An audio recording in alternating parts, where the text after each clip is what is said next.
Allez, on commence par la République démocratique du Congo. 300 millions de dollars détournés au ministère de la Santé. Nous allons également parler du Burkina Faso. Barkhane dit avoir tué 40 djihadistes impliqués dans les attaques au Bénin. Au Mali, l'État malien tient bon sans aide financière extérieure depuis un an. Ce sont les propos du Premier ministre Choguel Koukala Maïga. Et puis on termine par le Togo, l'université de Lomé. Les meilleurs étudiants reçoivent leur prime. Nos invités sont en place. Justin Anani, directeur de publication de togovision.com. Justin, bonjour, vous allez bien? Bonjour Michel, bonjour à tous ceux qui nous suivent en ce moment et à tous celles qui nous suivent également ce jour exceptionnel. Donc bonjour à tout le monde. Jour exceptionnel également pour le second invité, commis Valentin Mayaba, directeur de publication de Le Symposium. Valentin Mayaba, bonjour, vous allez bien? Vous êtes en rouge. Oui, Michel, je vais bien. Je vais d'ailleurs hyper bien parce qu'aujourd'hui, j'allume Bougie de plus. une bougie de plus, un an de plus sur mon âge. Je crois que c'est une grâce, une très grande grâce que Dieu a faite dans ma vie. Et pour cela, je lui rends grâce également et lui dis que les années antérieures qui ont été des bas, que ces années qui vont suivre deviennent des hauts parce que la vie, elle est faite de bas et de hauts. Donc, pour cela, je rends grâce à Dieu pour m'avoir accordé encore une année de plus. Justin, Et oui. je profite aussi de cette tribune-là, enfin, de ce plateau pour dire, enfin, pour saluer ou dire merci, faire un coucou particulier à un aîné qui a fait l'honneur justement de me rendre dans la plénitude de cet anniversaire. Merci à lui et plein de courage à tout le monde et bonne semaine à chacun. Bonjour et merci à l'aîné. Et Justin, Ben, notre ami, ah oui, célèbre une moi bougie de plus. je viens de le découvrir, donc Ah oui, joyeux anniversaire à lui. merci bien. C'est pas tous les jours, Oui, donc on rend grâce. Et lorsqu'on est, on grandit progressivement, Ouais. on a des attentes, des ambitions, ouais. et progressivement, lorsqu'on a la vie, on a la santé, le reste suit. Donc joyeux anniversaire également à vous. Merci, merci infiniment. Allez, on prend la direction de la République démocratique du Congo. L'inspection générale des finances a publié ce week-end un rapport accablant sur la gestion notamment de 5 programmes au ministère de la Santé. 300 millions de dollars ont été détournés selon l'IGF qui a passé au crible fin la gestion de ces services ces 6 dernières années. Justin Anani, comme on l'a dit, rapport accablant pour le ministère de Ouais. la Santé. Ben, c'est pas étonnant. Dans nos États africains, le problème principal que nous avons, c'est la gestion des finances publiques, et la gestion des structures, la gestion des entreprises, la gestion des ministères, pratiquement tout ce qui est institution, comment gérer, et en matière d'argent, en matière de maniement de l'argent. Donc ça pose problème. C'est pas la première fois que moi j'attends un rapport accablant en République démocratique du Congo.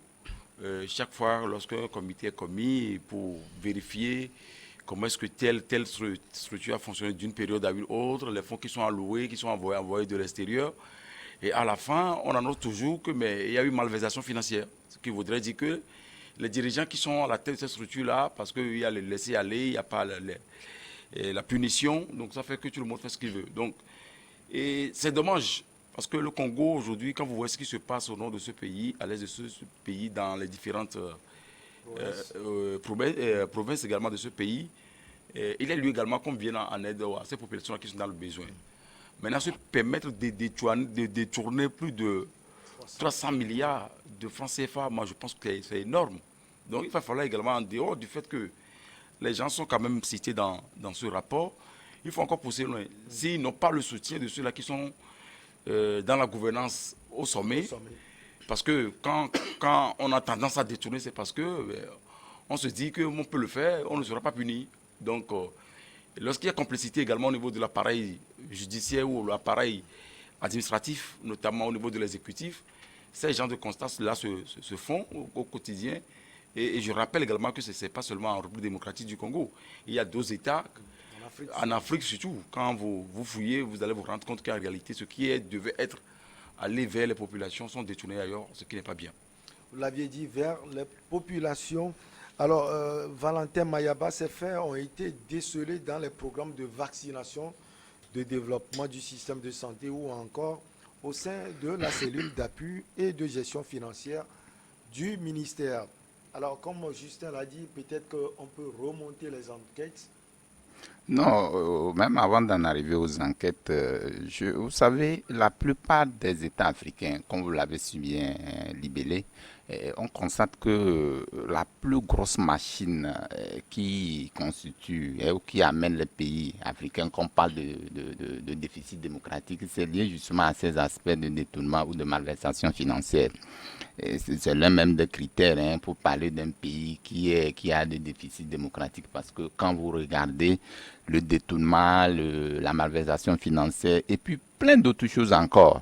Ici, ce qui s'est passé en RD Congo, il y a des exemples, sont légion, et que loin de, puisque ce n'est pas la première fois, puisque les rapports ont été produits, chaque fois qu'il y a des programmes dans ce sens qui ont été, puisque vous voyez même que le problème de vaccination dont on parle, c'est un programme onusien, ce n'est pas de l'OMS, j'allais dire, qui envoie le programme, il faut après tout faire des rapports. Ils ont fait l'audit, on constate qu'il y a beaucoup de moyens qui sont sans comment l'appelle-t-on, qui sont sans fondement, où on n'a pas expliqué, enfin, qu'on n'a pas encore pu expliquer comment est-ce que ça a été géré. Donc tout ça là, je crois que comme l'a dit le confrère, il y a aussi cette nonchalance même de l'appareil judiciaire qui encourage ces genres d'actes, même au niveau du plus haut sommet de l'État. Parce que à un moment donné, si l'État reste taciturne sur certains aspects, comme ceux dont nous sommes en train de parler, l'image même du pays est noircie. La plus forte raison, nous sommes en train d'en parler sur ce plateau, c'est parce que ça devient un problème récurrent qui retient l'attention de plus d'un en RD Congo. Voilà. Donc aujourd'hui, il est question qu'on ait un œil regardant, dans la gestion de ce qui est comme bien, de ce qui est comme et comment l'appelle-t-on, bienfait ou bénéfice de la population. Si on met des structures pour la population, il faut que ça soit destiné ou ça soit orienté vers ces populations, les bénéficiaires. Et donc ces bénéficiaires, lorsqu'ils en arrivent qu'ils n'en trouvent pas, ça pose problème.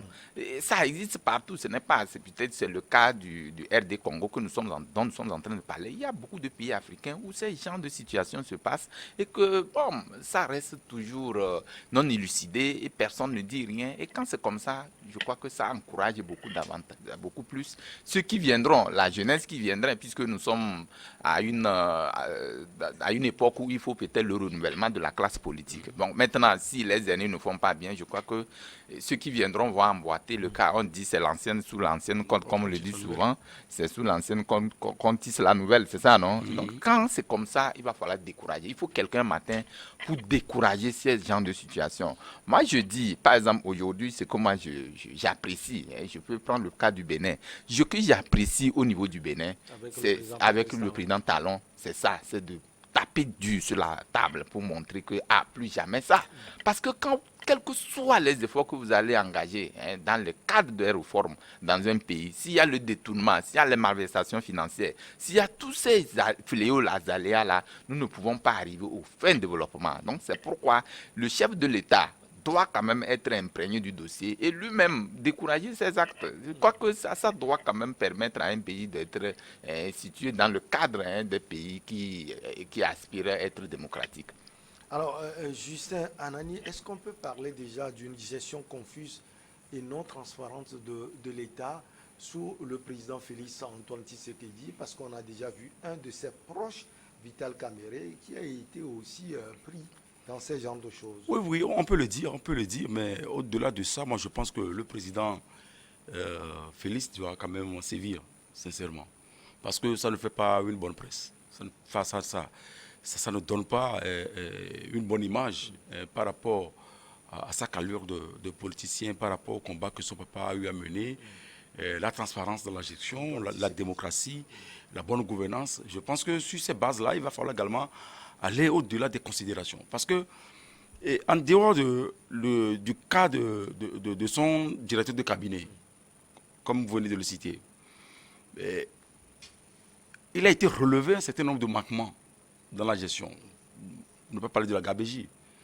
Comment c'est-il qu'il s'est retrouvé à des millions de francs CFA sur la base d'un certain nombre de projets qui sont passés par la présidence. Et qu'au au finish, on s'est rendu compte qu'il y a eu détournement. Donc s'il a pu taper du poing sur la table à un moment donné pour arrêter son directeur de cabinet, déjà c'est à saluer. Maintenant, au-delà de ces rapports-là qui sont sortis aujourd'hui, c'est parce que quelque part les gens ont manigancé quelque chose et on découvre une adjoisse de 300 milliards de francs CFA. C'est beaucoup. C'est énorme. C'est énorme. Dans un pays comme la RDC, plus de 300 milliards de francs CFA détournés. Mais moi, je pense qu'on doit commencer par arrêter les gens un à un. Et là, il faut sévir. Là, je le dis sans embâche. Donc, il faut interpeller très rapidement le procureur, la justice, pour investiguer, pour vérifier ce qui ne va pas. Et s'il faut couper la tête aux gens, entre guillemets, ben, il faut le décapiter. Parce que ça n'est de trop. Ça n'est de trop. Les gens ont manigancé beaucoup de choses, ont détourné des fonds sur leur compte. Et il y a eu le trafic des flux qu'on retrouve de l'autre côté. Et puis par après, ces gens-là sont des régimes d'hommes d'affaires. Donc il faut à un moment donné arrêter ces genres de situations et permettre à l'Afrique quand même de décoller et de monter une bonne image. Est-ce que la gestion de Covid-19 aussi est passée par ça? Parce on parle de vaccins, mais c'est vrai qu'il y a d'autres vaccins également.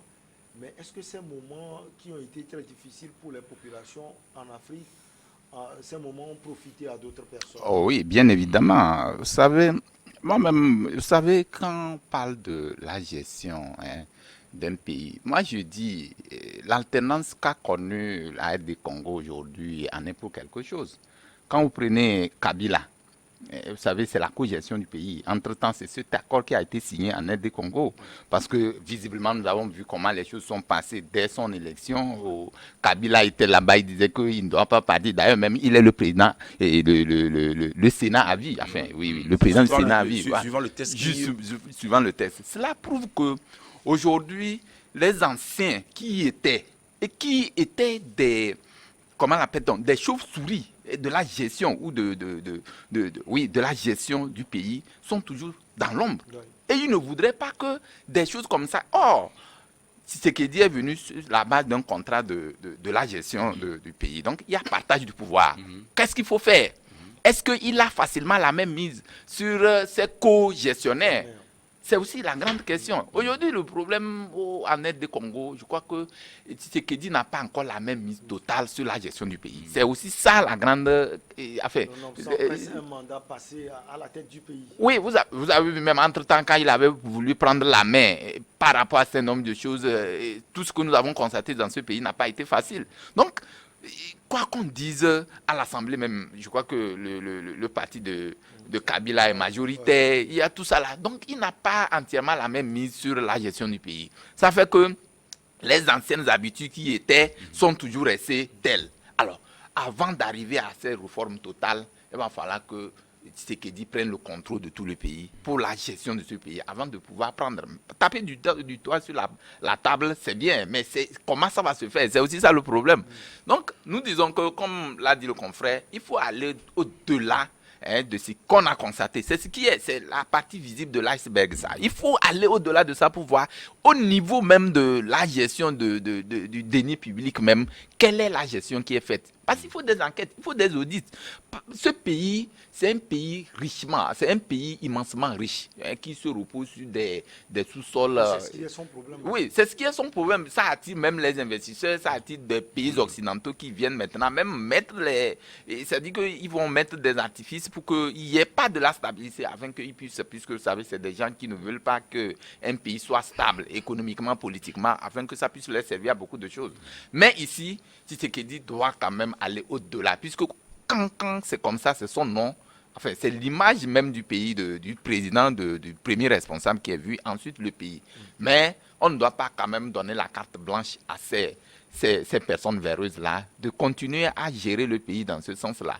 Tu as parlé de Covid-19. Covid-19, aujourd'hui, nous avons vu comment ça engage beaucoup de moyens dans beaucoup de pays. Ce n'est pas seulement en RD Congo. Quand on parle de, comment vous appelez ça, comment il faut commander les vaccins, tout ça là, quand vous rentrez dans le tréfonds, voyez les sous que les gens se font derrière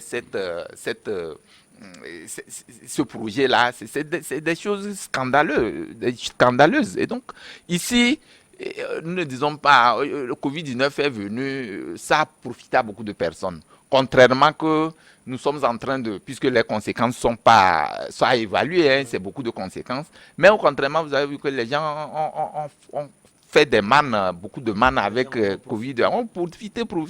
Parce qu'aujourd'hui même, regardez avec la fermeture des frontières, dans tous les cas, le sujet est sur tapis. Est-ce qu'il ne faut pas lever il faut pas rouvrir les frontières? Aujourd'hui, on dit que officiellement, c'est fermé. Mais rentrer dans les coulisses pour voir comment les gens qu'on a mis pour le contrôle de ces frontières se font de l'argent. Il faut donner 500 000 francs pour passer. C'est beaucoup de sous. Donc, il faut quand même qu'à un moment donné, qu'on puisse avoir un contrôle strict dans la gestion du pays pour que ces gens de manquements, ces gens d'irrégularités-là, qu'on ne puisse pas les constater, que ça puisse donner une autre image au pays, qu'on nous appelle aussi africains. Nous sommes en train de nous lever et pour quand même donner un nom à cette Afrique. La petite pause et on revient pour la suite avec nos chers invités.